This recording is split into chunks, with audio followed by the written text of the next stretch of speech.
وإذ أخذنا ميثاقكم لا تسفكون دماءكم ولا تخرجون أنفسكم من دياركم ثم أقررتم وأنتم تشهدون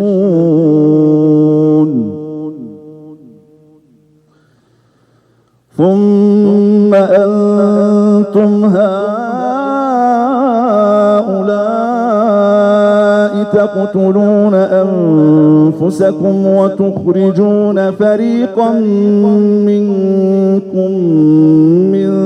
ديارهم تظاهرون عليهم بالإثم والعدوان وإن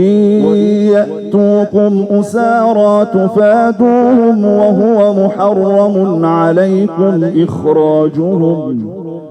أفتؤمنون ببعض الكتاب وتكفرون ببعض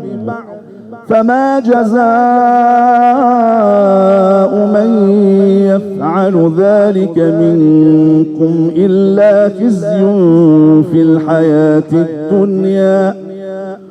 ويوم القيامة يردون إلى أشد العذاب وما الله بغافل عما تعملون أولئك الذين اشتروا الحياة الدنيا بالآخرة فلا يخفف عنهم العذاب ولا هم ينصرون ولقد آتينا موسى الكتاب وقفينا من بعده بالرسل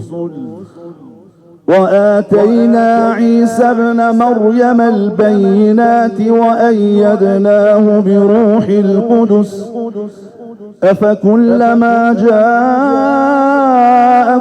رسول بما لا تهوى